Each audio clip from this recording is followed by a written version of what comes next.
and it ended too soon, but we back at it. All right. So here's our norms. We always start with our norms. I will give you a few minutes or so to kind of just read that as a campus. Y'all can go ahead and read it. And then we're going to talk about it in a second.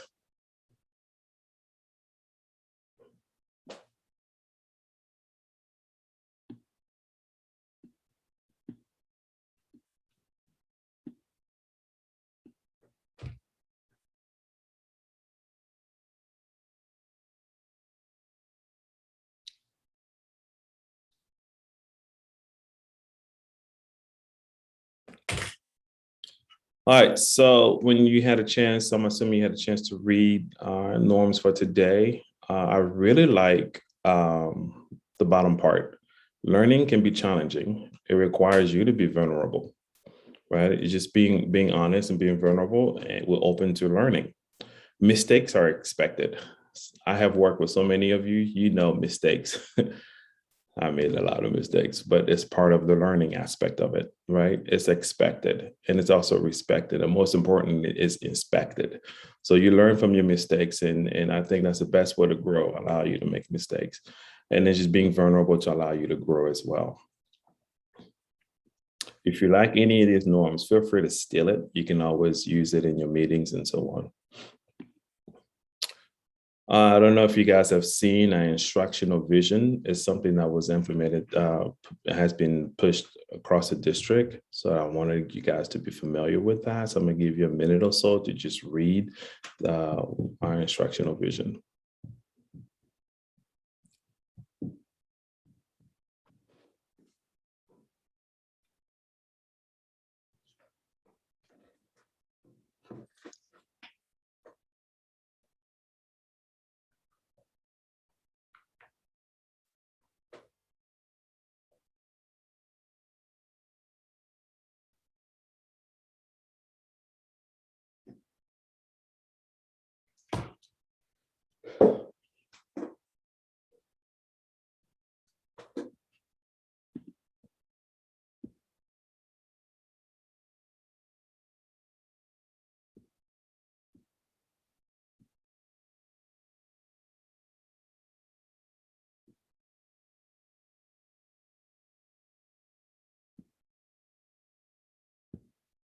All right, so I'm assuming you had a chance to read it.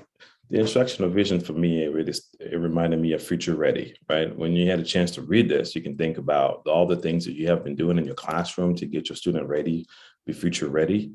Most importantly, student would develop skills essential for both college and career, because we are in the business of getting the kids to master what we're teaching in our grade level. Check, we got that part. But after that, right, we want them to be ready for next grade level. Check, we're getting them ready for next grade level. Well, what about the next grade level? They're going to move on to college. We got to make sure we get them ready for college. Check. But most importantly, we also want them to be ready for the career, or just ready to tackle on anything outside of school, be future ready. So this is kind of like, I think when I read this, I feel like that's the direction we are wanting to go. We want our kids not only to master the content in your grade level in your classes, but we want them to take that beyond that, right? I always give an example of, would you not be happy to see a kid going to Home Depot with the parents, and suddenly they're trying to buy a piece of wood and they're sitting there, they're like, oh, well, if we buy 3 pieces of wood, we can put it together and we will know if it makes a right triangle, or we will know if it makes a triangle or not a triangle. Using the triangle inequality theorem or something like that, inequality theorem. So that tells you we want kids to go beyond what they're learning in class and be future ready and apply that. And I mean, at least that's the goal. That's what I interpreted by reading this instructional vision. All right, the next thing I have here is a Frisco ISD math beliefs. I believe that you have seen that all across the district. Pretty much this is emphasizes that math literacy is meaningful, conceptual, and most importantly, granular problem solving. So we really want our kids in our math classes to be able to not only do the content, right? The most important stuff, but we want it to be applicable to problem solving as well.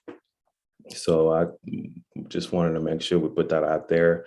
You can find all these information on our Canvas website as well. All right, so let's dive in to what we need to discuss this morning.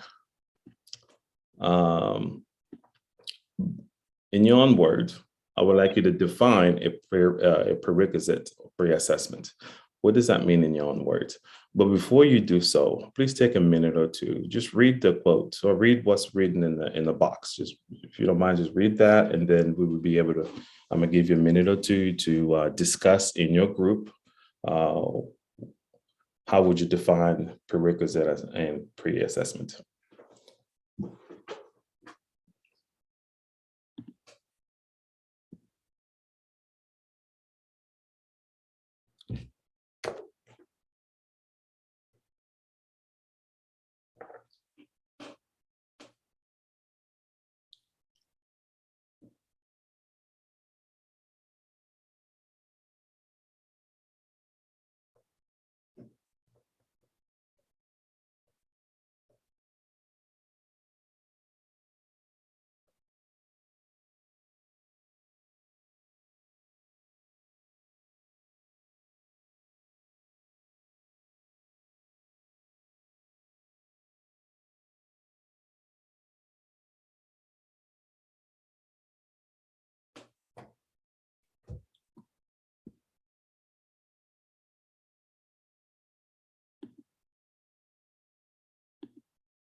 So I know other campuses are joining us.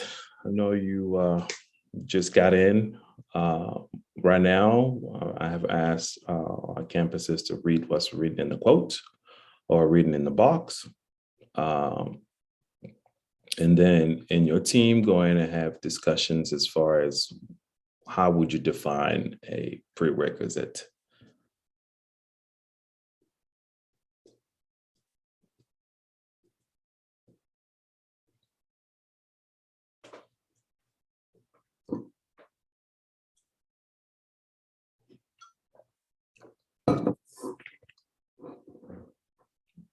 Wait for another 20 seconds and then we're going to move on.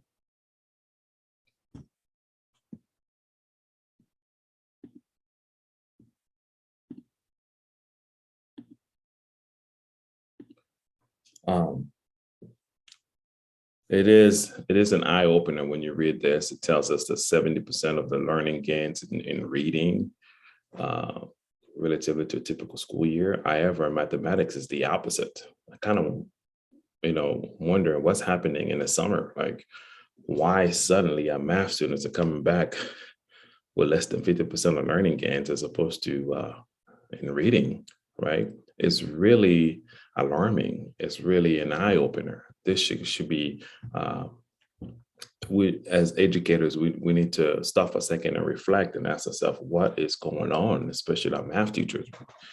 So, well, maybe that's what we're here this morning. Can we address some of these issues? Can we talk about these topics? Can we really sit down and have conversation to discover and finding out why when they come back after the summer, it's like, whoof, everything is gone. New year, new math, it is alarming. So with that saying, I asked you guys to kind of discuss and tell me what, in your own word, what define prerequisite. So hold on to your answer. We're going to dive into further more information here. The purpose of our learning, right, is to learn about and define prerequisite pre-assessment and the role that we're playing in instructional design and facilitation.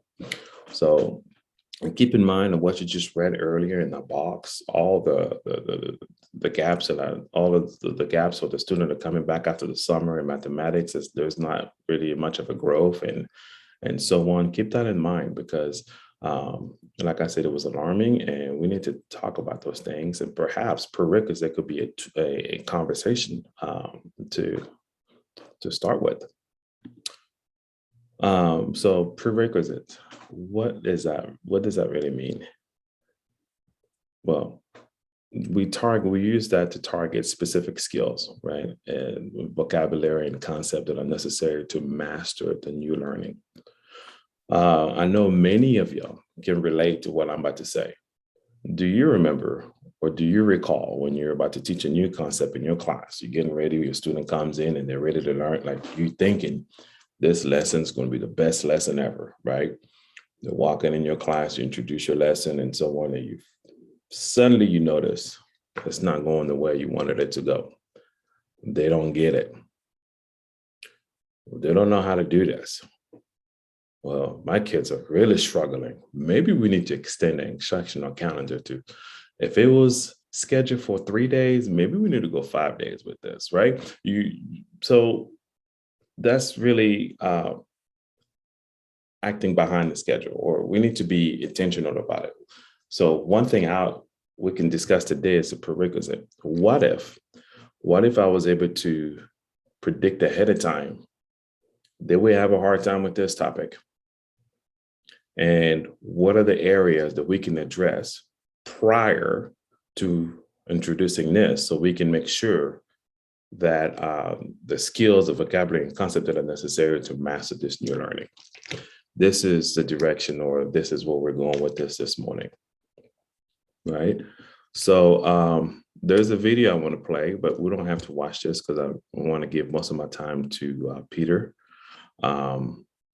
We were sending this out to you guys at a later time, but it's just a video that was just talking about prerequisite.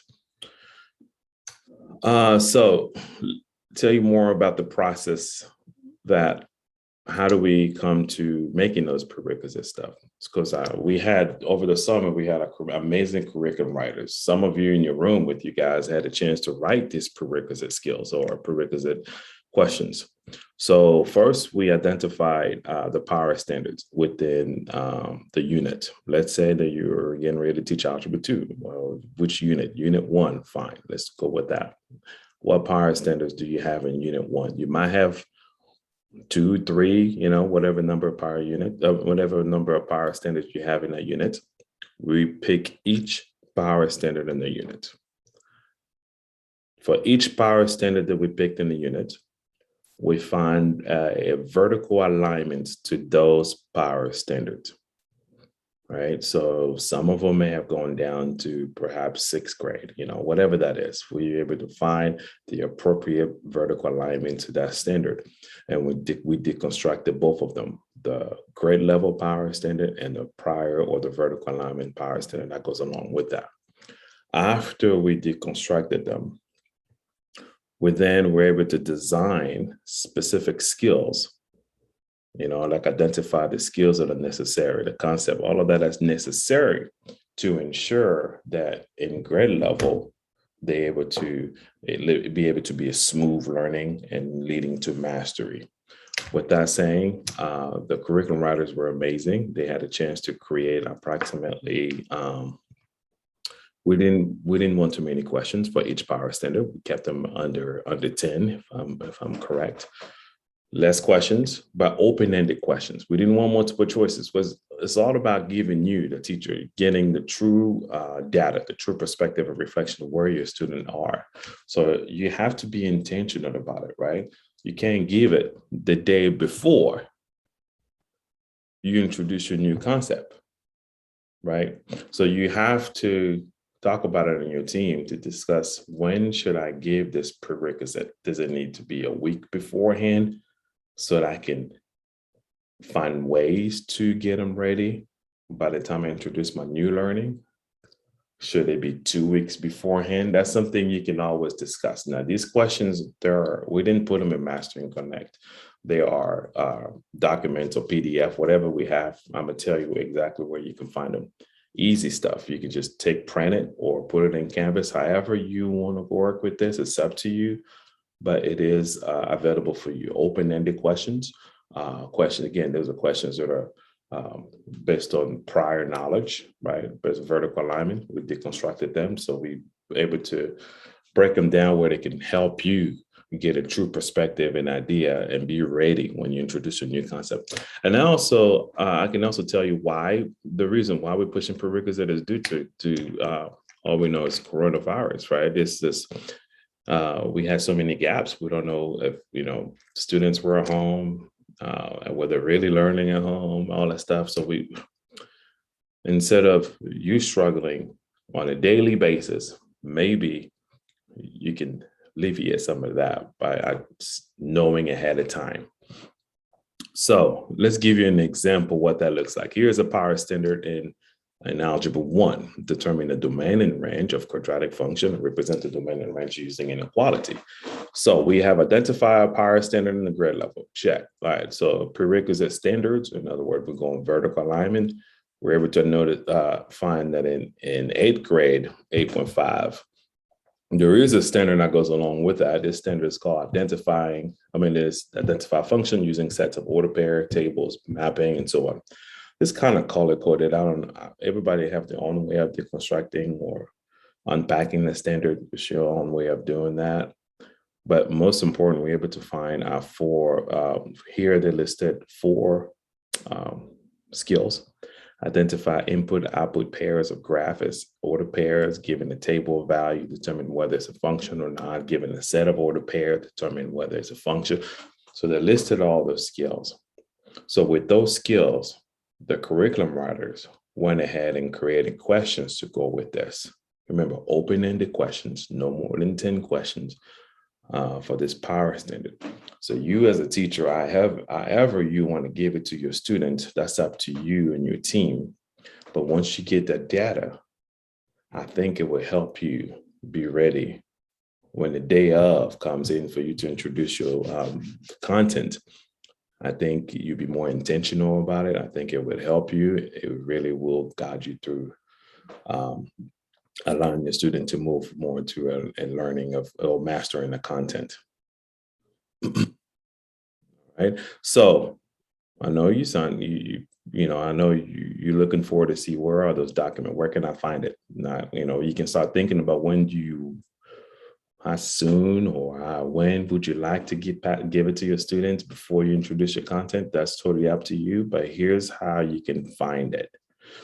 All right, so we had a chance, Cassis and I and Margie, we really spent time refining our canvas, the layout, everything else. We made it look super nice. If you had a chance to go in there and log in, we're trying to make it easy for you to find things. So where do you find the prerequisites? So for example, if you go to your secondary math canvas course, you would click, secondary math course, you would click on your course, whatever grade that is, that says 6th grade math. You click on 6th grade math, then you click on the unit title. So there'll be 2 clicking for you to do, which is grade, level, unit title, and then it would take you to this, right? We have it at the very end. It was, you won't miss it.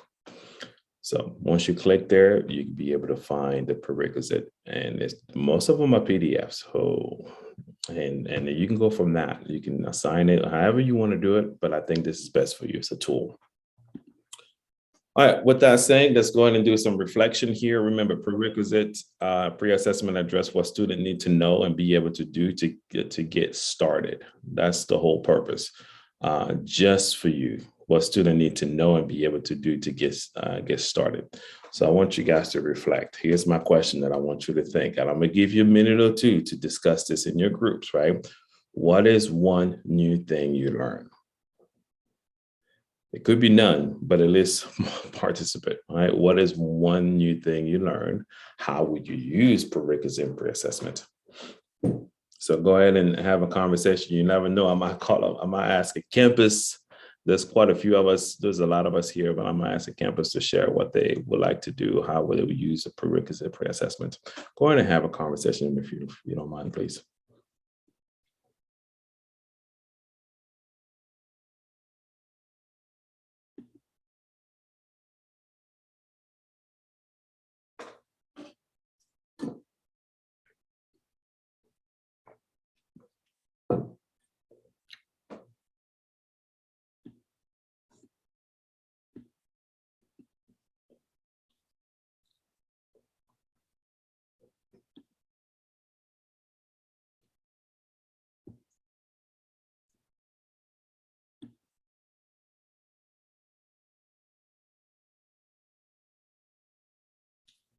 Uh, if I can ask on Lebanon Trail, do you mind unmute and just share one thing you have learned and how you're planning on using Prerequisite, if that's okay? And if you don't have a microphone, that's okay too. It's okay, we're live.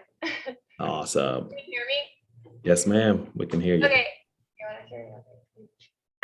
So we talked about it's a good indicator of where the students are at. So it gives us that time to either reflect on prior standards and spend more time on those if they're not there yet, or invest less time if they already know it. And then you can be more intentional with your planning and your calendar and your sequence of lessons. Awesome. Thank you, Shannon, and thank you for your team for sharing. And in middle school, if you don't mind, I'm gonna ask on my former middle school, Trent Middle School, if you don't mind, will you? We're gonna unmute. It's okay. We talked about how we appreciated finding or learning where the prerequisite assessments are coming from and just the intentionality behind the questions and how they are created based off of the power standards and looking at where they are. And we just appreciate all of the work that went into it. Awesome. Awesome. All right. So that concludes the first part, which is the pre-assessment. I encourage you to really utilize it. However you want to go about it, just be intentional. Don't wait for like the day before, because that's kind of too late for you to make any intervention plan that you would like to make. So if you are more intentional by giving it perhaps, I don't know, a week or two, depending on your instructional calendar, because on our curriculum map, we didn't say specifically when you should give it. We left it on to you, the collaborative team, to discuss that. All right, Peter. So I'm gonna stop sharing and I'm gonna pass it on to Peter to take along here.